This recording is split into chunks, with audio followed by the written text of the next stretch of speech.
En collaboration avec Bruxelles Invest Export, Flanders Investment and Trade et l'Agence Wallonne à l'exportation, qui sont les trois organismes belges de promotion du commerce extérieur, j'organise une mission économique dans le secteur du tourisme et de la conservation de la nature en Belgique du 17 au 25 juin prochain. Alors cette mission a pour objectif de mettre en relation les principaux acteurs du tourisme et de la conservation de la nature en RDC et au Congo-Brazzaville avec leurs homologues belges. Alors pour ça, il y a une série de rencontres qui sont prévues sous des formats un peu différents. La mission va commencer par tout d'abord un briefing qui aura lieu dès l'arrivée des participants congolais à l'hôtel Métropole, un briefing qui permet de souder la délégation, qui permet à chaque participant de mieux se connaître. Et puis dès le lendemain, le lundi, c'est un moment important à Bruxelles, toujours à l'hôtel Métropole, de rencontres interentreprises. Alors ces rencontres, qu'on appelle aussi B2B, sont préparées dès maintenant grâce à une brochure qui devrait être publiée d'ici la fin du mois d'avril, qui présentera chaque participant congolais. Donc on compte à peu près 44 participants, avec chaque fois leur activité et ce qu'ils recherchent. Et ils sont présentés en fonction de leur position dans la chaîne de valeur du tourisme ou de la conservation de la nature. Donc on aura par exemple des décideurs dans ces deux domaines, comme le directeur général de l'Institut congolais de conservation de la nature ou la directrice générale de l'Office national du tourisme, et puis des agences de voyage, des gens dans l'Oreca, différents acteurs donc de la chaîne de valeur du tourisme et conservation de la nature. Donc après cette journée de B2B qui est assez précise, qui met vraiment en relation les acteurs des deux pays, ça se poursuit par un cocktail dans un endroit prestigieux à Bruxelles, qui permet de continuer cette journée d'échange. La deuxième journée, donc le mardi 21 juin, on commencera la journée par un échange autour d'un thème qui est celui de l'architecture et de la construction d'infrastructures touristiques ou de conservation de la nature. Et cette discussion aura lieu à la faculté d'architecture de la Cambre Horta, place Flagey à Bruxelles.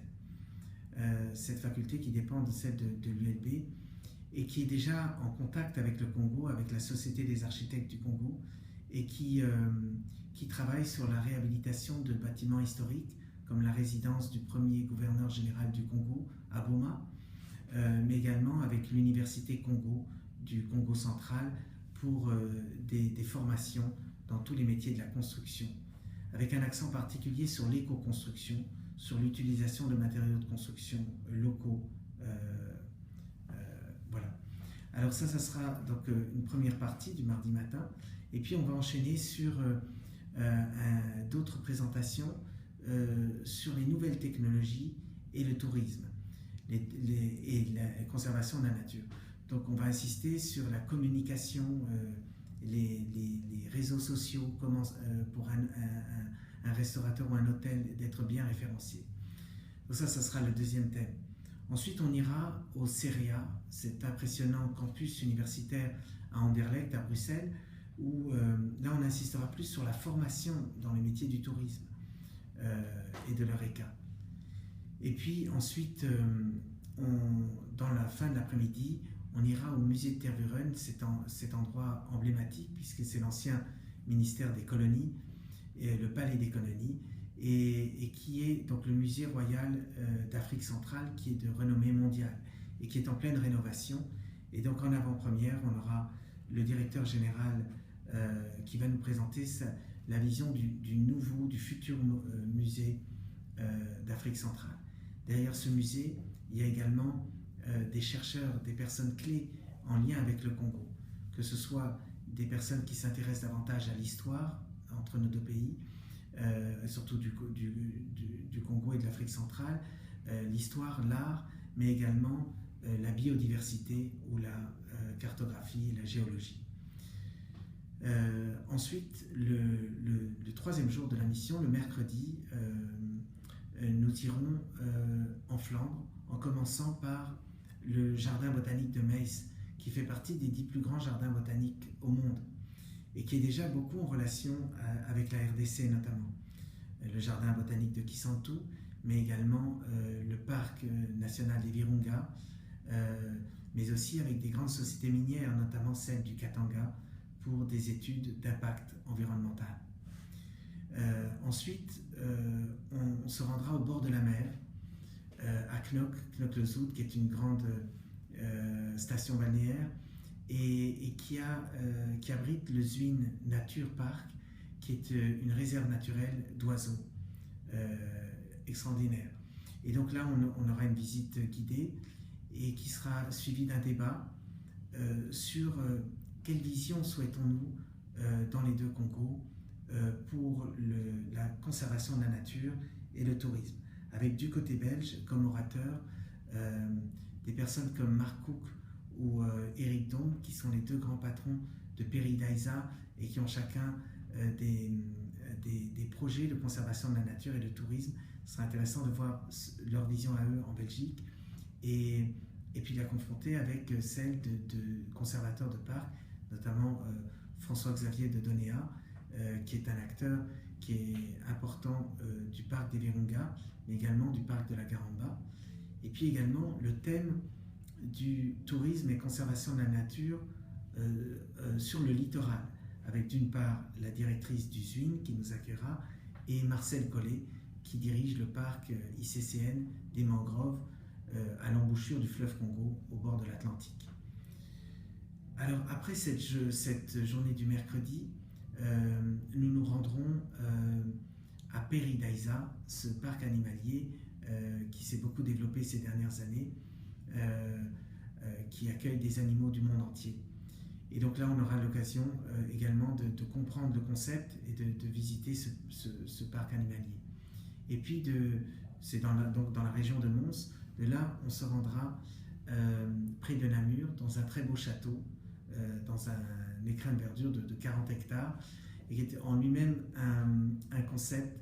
C'est un château, mais il y a également des chambres dans des cabanes, par exemple, dans les arbres, et qui fait la promotion d'un tourisme d'événements, mais aussi également un tourisme dans la nature.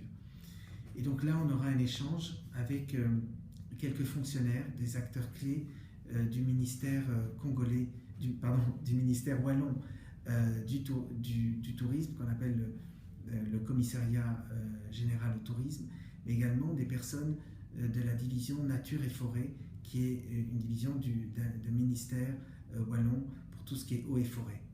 Et donc là aussi, on va parler un petit peu de comment ça se passe en Wallonie pour la lutte contre le braconnage, mais également la promotion de sites touristiques. Le lendemain, on commencera la journée par une visite à l'école hôtelière de Namur. L'école hôtelière de Namur, qui est une des plus grandes écoles hôtelières au monde et qui a déjà des liens avec le Congo, comme le CERIA du reste. Et étant donné l'importance pour la plupart des participants qui sont très attentifs dans leurs besoins à une meilleure formation, donc on va encore insister là-dessus. La particularité de l'école de Namur, c'est son centre d'accueil. Ils ont un centre d'accueil qui forme les gens dans tous les métiers de l'accueil. Après un déjeuner dans le restaurant d'application de l'école au château de Namur, on se rendra dans l'après-midi à Dinan Évasion, qui est une société intéressante parce qu'elle combine plusieurs concepts.